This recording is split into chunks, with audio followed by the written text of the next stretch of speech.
Hi there, I'm Kathleen Tometz, and I'm sitting here with my running shoes and my homemade shoelaces. These were made out of all different kinds of cord, and what makes them cool is that they are, colorful, and they also stay tied because there's all different textured cords. So I'm going to show you how to do that. So what you'll need is different cords. So some is, you can get it slippery and shiny. Some is textured and metallic. You can also get plastic, which I recommend because it has a little bit of give. Basically, just, you can go on Amazon, Michael's, see what's lying around your house, and just find all different cords that you can use. The more colorful and different textures, the better your shoelaces are going to look. You're also going to need heat shrink tubing, which is used in electrical work, and it comes in all different colors, but you want to basically go with the size that's going to fit in the hole, the shoelace hole of your shoe. So that's more important than color, obviously. So I found that these black ones work for my sizing, and so I will use, you'll need one tube for each shoelace.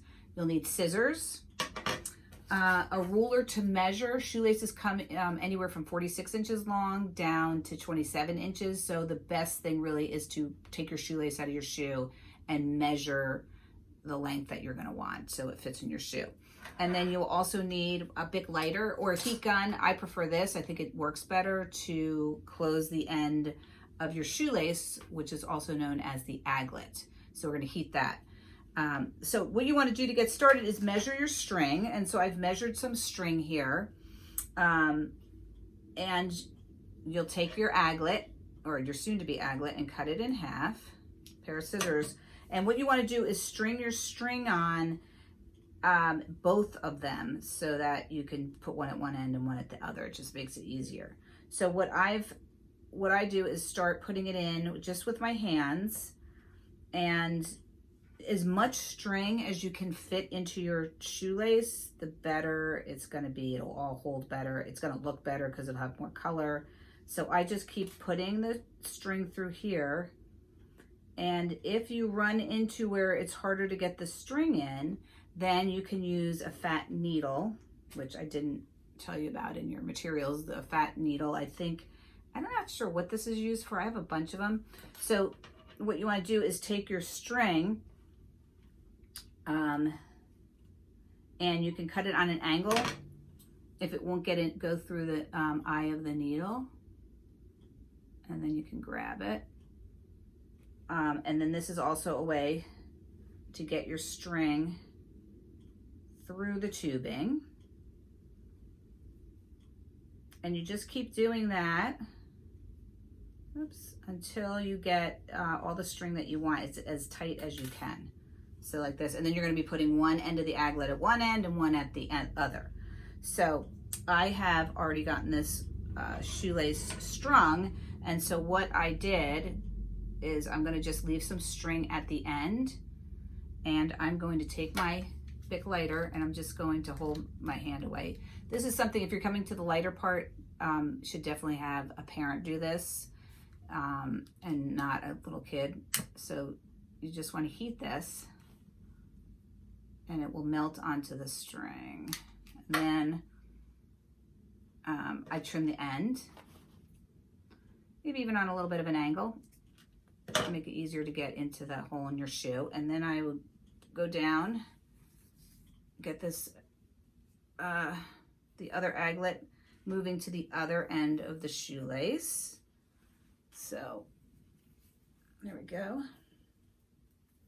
I have to untangle it, so just push this down.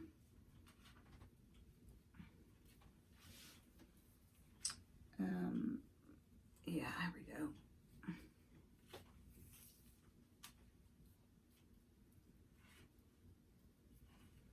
Make sure it's nice.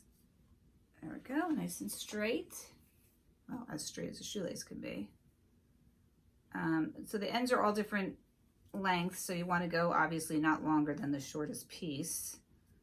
So I get down here. This looks about pretty good. I'm going to just give it a trim. And then I'm going to take my lighter again. Keep my hand far enough away so I don't get burned. And just get it melted on there. Try and get all the sides. Try not to burn the string. And then give it a little trim. Like I said, I do it at an angle, and then I might give it a little, just press it in there. And then you've got a nice colorful shoelace that will hold. So I have my 2 shoelaces, which I'm going to put in, and I don't always do the same colors for both shoelaces. It just makes it more interesting to me, but that's up to you.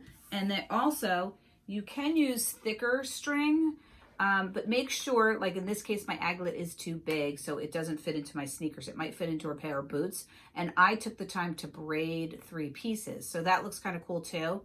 You can do that either way, however you want to do it. I hope you enjoyed this project and have fun making your shoelaces.